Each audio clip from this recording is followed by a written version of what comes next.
अन्यत्व भावना समझाने में जा रही हूँ।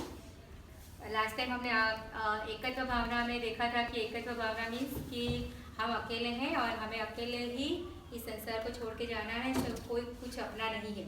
तो अन्यत्व भावना में हम भूधरदास जी की और मंगतराम जी की दोनों कृतियों को देखेंगे। तो भूधरदास जी ने बहुत सिंपल भाषा में कहा है, जहाँ देह अपनी नहीं तहाँ न अपना कोई, घर संपत्ति पर प्रकट है पर है परिजन लोग।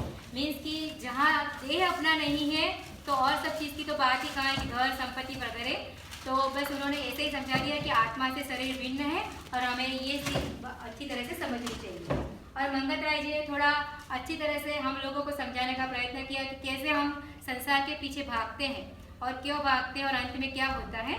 तो मंगतराय जी ने कहा है, मोह रूप मृग तृष्णा जग में मिथ्या जल चमके, मृग चेतन नित भ्रम में उठ उठ दौड़े थक थक के, जल नहीं पावे प्राण गवावे भटक भटक मरता, वस्तु पराई अपनी माने भेद नहीं करता, तू चेतन अरु देह अचेतन यह जड़ तू ज्ञानी, मिले अनादि यतनत ते बिछुड़े जो पय अरु पानी, रूप तुम्हारा सब सो न्यारा वेद ज्ञान करना, जो लो पौरुष थके न तोलो उद्यम सो चरना।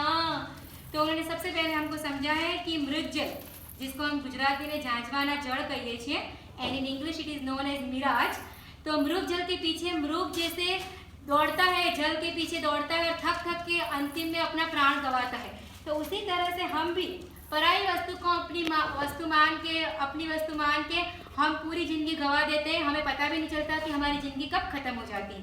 उसके आगे उन्होंने समझाने का प्रयत्न किया कि आत्मा चेतन है और शरीर अचेतन है। उसका मतलब आत्मा ही जो है वो चेतन स्वरूप है, इसीलिए हमारा शरीर चलता है। जब उसमें से शरीर में से आत्मा निकल जाती है तो इसको हम जला देते हैं, क्योंकि उसमें कुछ भी बाकी नहीं रहता है। और उन्होंने ये भी समझाया कि आत्मा ज्ञानी है, जो ये ज्ञान है, बुद्धि है, वो सब कुछ हमारे आत्मा की वजह से है, क्योंकि शरीर तो जड़ है। ये बात हम बहुत अच्छी तरह से समझ सकते हैं कि दुनिया में बहुत प्रकार के लोग हैं, कोई बहुत बुद्धि वाला होता है, कोई कम बुद्धि वाला होता है। तो अपने कर्म के अनुसार, पूर्व भाव के कर्म के अनुसार कोई ज्ञानी होता है, कोई अज्ञानी होता है।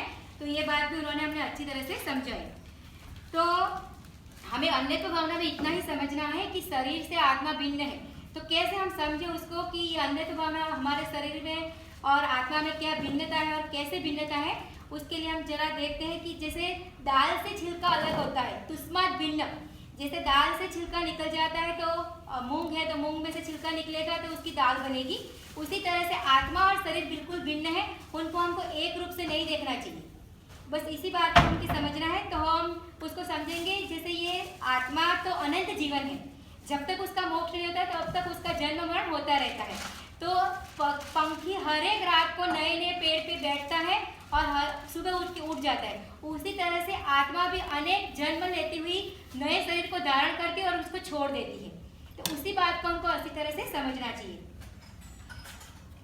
तो हमें इन पंचम काल हम जैनेश्वरी दीक्षा धारण कर सकते हैं, नहीं कर सकते, वो हमारे पुण्य के अधीन है।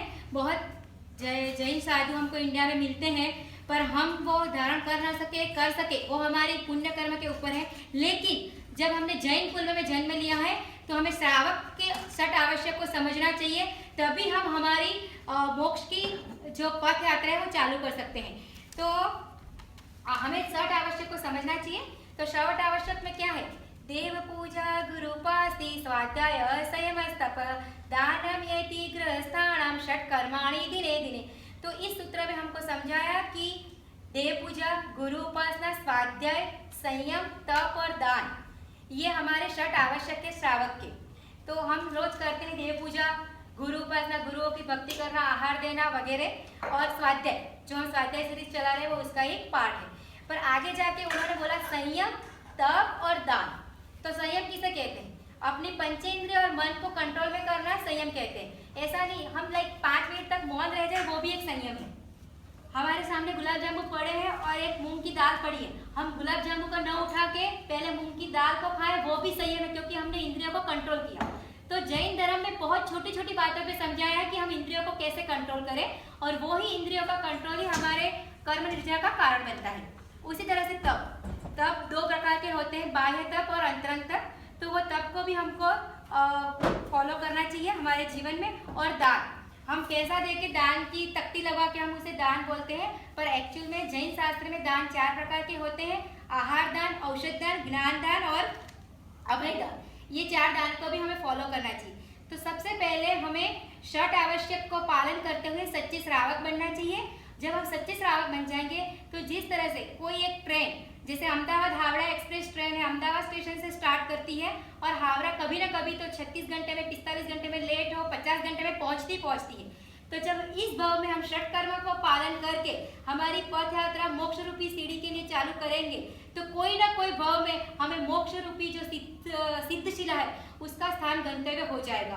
तो हमें अन्यथा भावना में इतना ही समझना है कि आत्मा से शरीर भिन्न है, और हमें हमारे आत्मा को समझते हुए हमें हमारा मोह परिग्रह धीरे धीरे कम करते जाना चाहिए और अपने कल्याण के मार्ग में लगना चाहिए। जय जय।